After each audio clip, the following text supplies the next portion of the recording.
Hello दोस्तों, GD के analysis channel में आपका बहुत बहुत स्वागत है। आज इस वीडियो में बात करने वाले स्टॉक स्प्लिट के बारे में। तो 5 बड़ी कंपनियों की एक अनाउंसमेंट निकल के आ रही है। तो 5 में से 2 कंपनी के रिजल्ट भी आउट हो चुके हैं, वो भी हम एनालिस करेंगे और साथ ही मैं आपको बताऊंगा कि किस किस कंपनी ने क्या क्या अनाउंसमेंट की है। तो चलिए स्टार्ट करते हैं आज की वीडियो। अगर आप मेरे चैनल पर फर्स्ट टाइम विजिट कर रहे हैं तो आप मेरे चैनल को सब्सक्राइब भी कर सकते हैं अगर आपको वीडियो इन्फॉर्मेटिव लगे। सबसे पहला जो स्टॉक है उसका नाम है कॉन्टेल इंडिया लिमिटेड। 209 रुपये 15 पैसे की क्लोजिंग है। 7.25% के आसपास ये बढ़ के बंद हुआ है। 19 जुलाई 2024 की क्लोजिंग निकल के आ रही है। यहाँ से आप सिंबल और कोड नोट कर सकते हैं और मैं आपको इस कंपनी के बेसिक फंडामेंटल पहले बताऊंगा, उसके बाद न्यूज़ की तरफ बढ़ेंगे। तो बेसिक फंडामेंटल में सबसे पहले देखिए मार्केट कैपिटल देखनी पड़ती है। तो 64.5% के आसपास मार्केट कैपिटल है, जो काफ़ी ज़्यादा कम है। तो यहाँ पर मैं आपको एक बात बता दूँ, जैसे कि ये शेयर बढ़ के बंद हुआ है तो यहाँ पर जिसकी मार्केट कैपिटल 500 करोड़ से नीचे होती है तो वो ईएसएम कैटेगरी के अंदर फॉल कर जाते हैं। अगर ये शेयर बहुत तेज़ी से अभी बढ़ता है कंटिन्यू या फिर कंटिन्यू घटता है तो उसमें क्या होता है कि मार्केट कैप 500 करोड़ से नीचे ये आपको दिख गया है तो ये ESM 1 कैटेगरी और ESM 2 कैटेगरी के अंदर कभी भी फॉल कर सकता है। तो ESM 1 कैटेगरी में 5% सर्किट पे आया था शेयर और 2 में 2% पे आया था, जो 1 घंटे में सिर्फ एक ही बार ट्रेड होता है। ये एक माइनस पॉइंट है जिसकी मार्केट कैपिटल नीचे होती है। तो यहाँ पे देखिए करंट प्राइस है 200 रुपये, जैसे मैंने आपको ऊपर बताया है। 52 वीक हाई लो पे नजर डालेंगे 234 रुपये का हाई है और 76 रुपये 30 पैसे का लो है। स्टॉक भी काफ़ी ज़्यादा ऊपर है, थोड़ी सी ऊपर कह सकते हैं इसको, 45 रुपये 30 पैसे। बुक वैल्यू है 30 रुपये 90 पैसे की और यहाँ पर कंपनी डिविडेंड नहीं देती, यहाँ जैसे कि यहाँ पे जीरो बता रखा है। रिटर्न ऑन कैपिटल एम्प्लॉयड और रिटर्न ऑन इक्विटी सबसे ज़्यादा इंपॉर्टेंट होता है। इसका मतलब होता है कि कंपनी के पास जो भी फंड्स हैं, जो भी कैपिटल है, उसको अपने बिजनेस में लगाने के बाद कितनी तेजी से रिटर्न उसके पास बन के आ रहा है। तो यहाँ पे 23.5% के आसपास बन के आ रहा है, तो काफ़ी ज़्यादा अच्छा मैं बोलूँगा इसको। रिटर्न ऑन इक्विटी यहाँ पे 16.5% के आसपास है। तो यहाँ पे जिसका 20% से ऊपर होता है उसको काफ़ी ज़्यादा अच्छा कंसीडर किया जाता है। फेस वैल्यू है 10 रुपये की। कंपनी के पास जो टोटल एसेट हैं 11 करोड़ के एसेट हैं। कंपनी के ऊपर कर्जा नहीं है। सबसे प्लस पॉइंट ये है कि कंपनी के ऊपर कर्जा बिल्कुल भी नहीं है। लास्ट क्वार्टर के जो रिजल्ट आए थे 11% जो रिजल्ट है वो घट के आए थे। अब हम देखेंगे इसका होल्डिंग पैटर्न। तो होल्डिंग पैटर्न देखिए, प्रमोटर की होल्डिंग है 41.5% की, जो एक ठीक ठाक होल्डिंग पैटर्न नज़र आ रहा है। पब्लिक की होल्डिंग है 58.40% के आसपास और यहाँ पे एफआई जो डीआई की होल्डिंग नहीं है। तो कुल मिला के बोलूँ जो होल्डिंग पैटर्न है एक बैलेंस होल्डिंग पैटर्न है। दूसरा जो बेसिक फंडामेंटल है, बेसिक फंडामेंटल में मेरे को सिर्फ एक ही नज़र आया माइनस पॉइंट, वो ये है कि कंपनी की जो मार्केट कैपिटल है वो थोड़ी कम है, काफ़ी ज़्यादा कम है। 61% काफ़ी ज़्यादा कम होती है। ये कभी भी ESM कैटेगरी के अंदर फॉल कर सकता है। और बाकी जो इसका बेसिक फंडामेंटल है जो एक ठीक ठाक मेरे को नज़र आ रहा है यहाँ पर। अब इसकी न्यूज़ की तरफ बढ़ते हैं। तो देखिए 17 जुलाई 2024 की ये न्यूज़ निकल के आती है और यहाँ पे कंपनी जो बता रही है, कंपनी की मीटिंग होने जा रही है 2 अगस्त 2024 को और यहाँ पे कंपनी एक डिसीजन लेगी ये स्टॉक स्प्लिट के ऊपर। तो 200 रुपये का इसका प्राइस है। तो यहाँ पर कंपनी जो डिसीजन लेगी हो सकता है यहाँ पर कंपनी 5 रुपये या फिर 2 रुपये की फेस वैल्यू कर दे।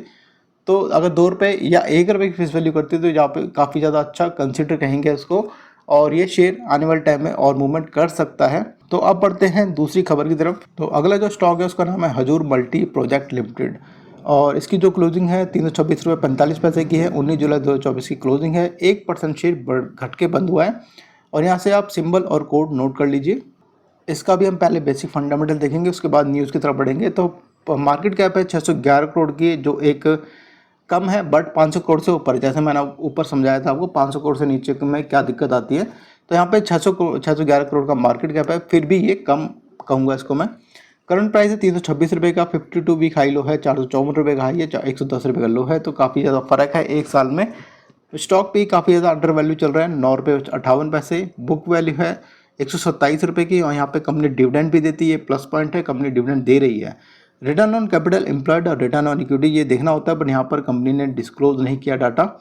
फेस वैल्यू है 10 रुपये की। कंपनी के पास जो टोटल एसेट हैं 656 करोड़ के हैं और कंपनी के ऊपर कर्जा है 110 करोड़ का है, जिससे कि डेट टू इक्विटी जो रेशियो निकल के आ रहा है 0.47% निकल के आ रहा है। तो इसका मतलब है कि कंपनी के ऊपर जो कर्जा है वो ज़्यादा नहीं है। अगर यही 1.47% होता तो यहाँ पर इसको ख़राब स्थिति मानी जाती है। लास्ट क्वार्टर के जो रिजल्ट आए थे 449% बढ़ के आए थे, जो काफ़ी एक बड़ा उछाल था। तो अब हम देखते हैं होल्डिंग पैटर्न क्या है इसका। होल्डिंग पैटर्न देखिए, प्रमोटर की जो होल्डिंग है वो काफ़ी ज़्यादा कम नज़र आ रही है, 21% की मात्र होल्डिंग है और यहाँ पर चेंज इन प्रमोटर होल्डिंग, ये इंपॉर्टेंट है देखना कि कंपनी के जो प्रमोटर हैं पिछले 3 महीने के अंदर अपनी होल्डिंग को कम करते हुए नजर आ रहे हैं। -4.85% की होल्डिंग को कम करा है। इसका मतलब यहाँ पे ये 25% से ऊपर इनकी होल्डिंग थी पहले, जो अब कम हो चुकी है। बट ये होल्डिंग कहाँ पे गई ये देखना जरूरी है। क्या ये आम इन्वेस्टर के पास गई है? अगर आम इन्वेस्टर के पास गई है तो एक माइनस पॉइंट है। अगर इसमें जो होल्डिंग है अगर बड़े फंड के पास गई है ये एक प्लस पॉइंट है, वो आगे मैं डिस्कस करूँगा।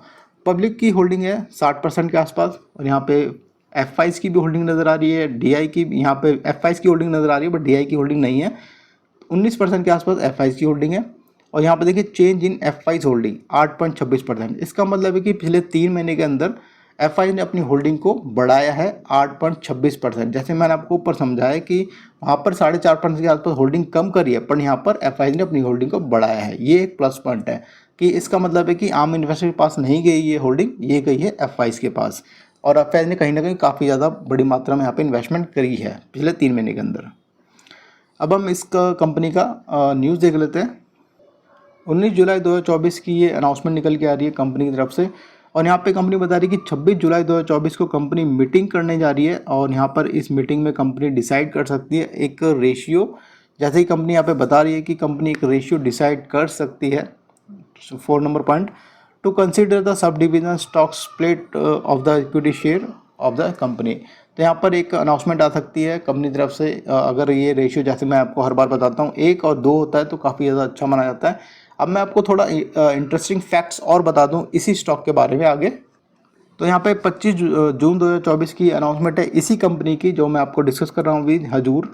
और यहाँ पर आप देख सकते हैं इन्होंने जो अनाउंसमेंट की है, अलॉटमेंट करी है 1,25,85,300 वारंट इशू किए हैं 300 रुपये में। अब ये मैं आपको थोड़ा क्रक्स में बताता हूँ, जो एक शॉर्टकट में बताता हूँ उसका होता क्या। मतलब जब कंपनी फंड रेज करती है तो यहाँ पे कंपनी या तो शेयर अलॉट कर देती है या फिर वारंट इशू कर देती है। इस केस में क्या होता है कि कंपनी जब वारंट इशू करती है उसमें 25% का मार्जिन कंपनी ले लेती है इनिशियल लेवल पर, और 75% मार्जिन के लिए जो 25% की जो पेमेंट होती है उसके लिए कंपनी 18 महीने का टाइम देती है। तो जैसे जैसे पेमेंट आती है कंपनी के पास, पूरी पेमेंट आ जाती है 100%, तो यहाँ पर वारंट बन जाएंगे शेयर। तो शेयर में ये कन्वर्ट हो जाएगा, और शेयर में कन्वर्ट होने के बाद मतलब कि 300 रुपये में किसी ने ये शेयर ले लिए हैं, और ये जो 1,25,85,300 वारंट है वो कन्वर्ट हो जाएंगे इक्विटी शेयर के अंदर। तो यहाँ पर 300 रुपये का सपोर्ट लेवल भी हमको नजर आ रहा है। इसका मतलब है कि 300 रुपये में भारी मात्रा में इन्वेस्टमेंट की गई है। अगली न्यूज़ इसी स्टॉक की निकल के आती है 27 जून 2024 की। यहाँ पर कंपनी ने देखिए 1,46,000 वारंट दिए थे जो कन्वर्ट हो चुके हैं इक्विटी के अंदर। जैसे मैंने आपको ऊपर बताया कि इन्होंने पहले वारंट दिए थे, अब धीरे धीरे वो कन्वर्ट होते जा रहे हैं। तो इसमें से एक वारंट यहाँ पे कन्वर्ट हो चुका है 300 रुपये में। यहाँ पे कंपनी ने वारंट दिए थे, तो 300 रुपये में इसमें से 1,46,061 वारंट की पेमेंट आ चुकी है। देखिए यहाँ पर लिखा भी हुआ है conversion of 1,46,061 warrant into equity equal number of equity share. जैसे कि मैंने आपको ऊपर बताया कि वारंट जो धीरे धीरे कन्वर्ट होंगे इक्विटी के अंदर, उसका मतलब ये था कि पेमेंट जब तक आएगी तो धीरे धीरे वो कन्वर्ट हो जाएंगे। तो यहाँ पर पेमेंट एक की पेमेंट आ चुकी है 1,46,000 की, तो वहाँ पर कंपनी ने 300 रुपये में ये इक्विटी शेयर अलॉट कर दिए गए हैं। तो तीसरी जो कंपनी है उसका नाम है स्वास्तिका इन्वेस्टमेंट लिमिटेड। इसकी जो क्लोजिंग है 797 रुपये 85 पैसे, 4% के आसपास गिर के बंद हुआ है। 19 जुलाई 2024 की क्लोजिंग है। सिंबल और कोड आप यहाँ से नोट कर लीजिए। 20 जुलाई 2024 की अनाउंसमेंट है, तो यहाँ पर कंपनी की मीटिंग थी। इस मीटिंग में कंपनी ने स्टॉक स्प्लिट की अनाउंसमेंट करनी थी, मतलब स्टॉक स्प्लिट के ऊपर डिसीजन लेना था। तो यहाँ पर जो कंपनी ले चुकी है 10 रुपये की फेस वैल्यू है, जो होने वाली है 2 रुपये की, मतलब एक शेयर के आपके 5 शेयर बनते हुए नजर आएंगे। और इस कंपनी का बेसिक फंडामेंटल बताऊं तो बेसिक फंडामेंटल इस कंपनी के एक ठीक ठाक नज़र आ रहे हैं, जो मैं देख चुका हूं ऑलरेडी। और यहाँ पर इस कंपनी ने रिजल्ट अनाउंस कर दिए हैं, वो देख लेते हैं एक बार। इन लाख में इनके रिजल्ट आते हैं, तो सबसे पहले हम देखेंगे कि इनका जो रेवेन्यू निकल के आ रहा है, टोटल रेवेन्यू कितना है। तो 3852 लाख का इनका रेवेन्यू इस क्वार्टर में निकल के आया, जो पिछले क्वार्टर में था 3654 लाख का, और जो पिछले साल के क्वार्टर में था 2207 लाख का। तो रेवेन्यू यहाँ कहीं ना कहीं बढ़ता हुआ नजर आ रहा है। इसको कंपैरिजन करेंगे लास्ट क्वार्टर से और लास्ट ईयर से, तो दोनों से कंपैरिजन करेंगे तो बढ़ता हुआ नजर आ रहा है। और टोटल इनकम पे नजर डालेंगे तो टोटल इनकम देखिए 3856 लाख की है। पिछले क्वार्टर में थी 3660 लाख की, और पिछले साल के क्वार्टर में थी 2209 लाख की। तो इन टोटल इनकम बड़ी है, टोटल रेवेन्यू बड़ा है। और हमको जो देखना होता है अदर इनकम भी देखनी होती है। अदर इनकम की का कोई इफेक्ट तो नहीं आ रहा। अदर इनकम अगर ज़्यादा निकल के आ रही है तो कहीं ना कहीं वो इम्पैक्ट नेगेटिव पड़ता है। तो यहाँ पे अदर इनकम जो निकल के आ रही है, पॉइंट नंबर 2, अदर इनकम है 4 लाख की, छः साढ़े पिछले क्वार्टर में थी 6.5 लाख की, और लास्ट ईयर थी 1.5 लाख की। तो ये कोई मायने नहीं रखता, कुछ ज़्यादा बड़ा फर्क नहीं है। अब देख लेते हैं टोटल एक्सपेंसेस क्या है कंपनी का। तो यहाँ पर 3,600,000 का ये एक्सपेंसेस है। पिछले क्वार्टर में था 3,54,00,000 का, और पिछले लास्ट ईयर के क्वार्टर में था 1,965,00,000 का। तो यहाँ पर थोड़े से एक्सपेंसेस भी बढ़ के आए हैं। मतलब अगर प्रॉफिट बढ़ेगा तो एक्सपेंसेस भी कहीं ना कहीं बढ़ते हुए नजर आएंगे, इससे कंपैरिजन करेंगे तो। अब हम देखते हैं इसका टोटल प्रॉफिट कितना है, net profit for the period. तो 627 लाख का जो प्रॉफिट निकल के आ रहा है इस बार। पिछले क्वार्टर में था 425 लाख का, और पिछले लास्ट ईयर के क्वार्टर में था 172 लाख का। तो कहीं ना कहीं प्रॉफिट बहुत ज़्यादा बढ़ के आया। यहाँ पर देखिए लास्ट ईयर से कंपैरिजन करेंगे तो काफ़ी ज़्यादा बढ़ा हुआ है, और लास्ट क्वार्टर से कंपैरिजन करेंगे तो यहाँ पे बढ़ता हुआ नजर आ रहा है। अर्निंग पर शेयर देख लेते हैं। तो अर्निंग पर शेयर है 21 रुपये 20 पैसे, पिछले क्वार्टर में थी 14 रुपये 36 पैसे, और लास्ट ईयर थी 5 रुपये 81 पैसे। तो कुल टोटल मैं बोलूँ इस कंपनी का बेसिक फंडामेंटल ठीक ठाक है, होल्डिंग पैटर्न ठीक ठाक है, और दूसरा जैसे मैंने आपको बताया 300 रुपये में काफ़ी बड़ी मात्रा में इन्वेस्टमेंट की जा रही है इस कंपनी में, ये भी प्लस पॉइंट है। इसके रिजल्ट भी काफ़ी ज़्यादा बेहतर हुए हैं, ये भी प्लस पॉइंट है। तो बहुत ही ज़्यादा मेरे को अच्छा नज़र आ रहा है ये शेयर। अब हम बढ़ते हैं अगली खबर की तरफ। तो अगला जो शेयर है वो है पनोरमा स्टूडियो इंटरनेशनल लिमिटेड।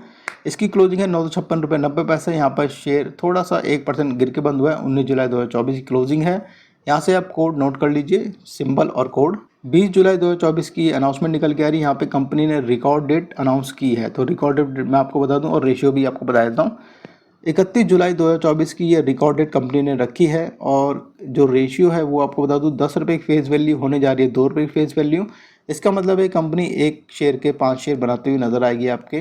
तो यहाँ पर इस कंपनी के बेसिक फंडामेंटल भी आपको बता दूं कि इस कंपनी के बेसिक फंडामेंटल ठीक ठाक है, और जो रेशियो रखा है कंपनी ने बहुत ही ज़्यादा अच्छा नहीं है, बट ये इसको ख़राब नहीं कह सकते। और यहाँ पे कंपनी जो रेशियो रखा है ये भी एक अच्छा रेशियो माना जाता है। तो अब बढ़ते हैं अगली खबर की तरफ। अगला जो स्टॉक है उसका नाम है स्पोर्ट किंग इंडिया लिमिटेड। 998 रुपये 30 पैसे क्लोजिंग है। 2% के आसपास शेयर गिर के बंद हुआ है। 19 जुलाई 2024 की क्लोजिंग है, और यहाँ से आप कोड और सिंबल नोट कर लीजिए। 20 जुलाई 2024 की अनाउंसमेंट है। यहाँ पर कंपनी ने स्टॉक का स्प्लिट का रेशियो रखा है, और इस कंपनी के रिजल्ट भी आ चुके हैं, तो वो भी हम डिस्कस करेंगे। तो सबसे पहले देख लेते हैं इस कंपनी ने जो रेशियो रखा है वो क्या रखा है। बी पॉइंट देखेंगे तो यहाँ पे देखिए जो 10 रुपये की फेज वैल्यू है वो 1 रुपये की होने जा रही है। तो मतलब 1 रुपये, एक शेयर के 10 शेयर आपके बनते हुए नजर आएंगे। काफ़ी अच्छा रेशियो इस कंपनी ने रखा है। अब हम बढ़ते हैं इसकी जो रिजल्ट है उसकी तरफ बढ़ते हैं एक बार। इन लाख में रिजल्ट आते हैं, सबसे पहले हमें ये देखना होता है। इसके बाद हम देखेंगे कि टोटल रेवेन्यू कितना निकल के आ रहा है। टोटल इनकम देखते हैं। टोटल इनकम जो इस बार निकल के आई है इनकी 64,082 लाख की है। पिछले क्वार्टर में थी 61,408 लाख की, और पिछले क्वार्टर में थी 54,418 लाख की। तो इसका मतलब है कि टोटल इनकम यहाँ पे कहीं ना कहीं बढ़ती हुई नजर आ रही है। टोटल एक्सपेंसेस देख लेते हैं। 59,727 लाख के एक्सपेंसेस हैं। पिछले क्वार्टर में थे 58,250 लाख के, और पिछले लास्ट ईयर क्वार्टर में थे 51,980 लाख के। तो यहाँ पर एक्सपेंसेस भी बढ़ते हुए नजर आ रहे हैं। इस कंपनी के प्रॉफिट देख लेते हैं। Point number 7, profit for the period. तो यहाँ पर 3182 लाख के प्रॉफिट है। पिछले क्वार्टर में थे 2286 लाख के, लास्ट ईयर के क्वार्टर में थे 1817 लाख के। तो कहीं ना कहीं इसके कंपैरिजन करेंगे लास्ट ईयर से तो काफ़ी ज़्यादा बढ़ के आ रहे हैं। लास्ट क्वार्टर से कंपैरिजन करेंगे तो यहाँ से भी बढ़ के आ रहे हैं। अर्निंग पर शेयर पर नज़र डालेंगे तो 25 रुपये यहाँ पे अर्निंग पर शेयर है, EPS। पिछले क्वार्टर में थी 17.72% की, और पिछले लास्ट ईयर में देखिए 14.18 रुपये थी। तो अर्निंग पर शेयर कहीं ना कहीं बढ़ता हुआ नजर आ रहा है। कंपनी का जो फेस वैल्यू रिड्यूस हो रही है, 10 रुपये से 1 रुपये में जो फेस वैल्यू जा रही है, इसका मतलब है कि रेशियो भी काफ़ी ज़्यादा यहाँ पे कंपनी ने अच्छा रखा है, और इस कंपनी के रिजल्ट भी कहीं ना कहीं बहुत ज़्यादा अच्छे नज़र आ रहे हैं। तो ये थी इन्फॉर्मेशन स्टॉक स्प्लिट को लेकर के। वीडियो आपको इन्फॉर्मेटिव लगी हो तो प्लीज़ सब्सक्राइब कीजिए, लाइक कीजिए, शेयर कीजिए। Thank you so much for watching my video.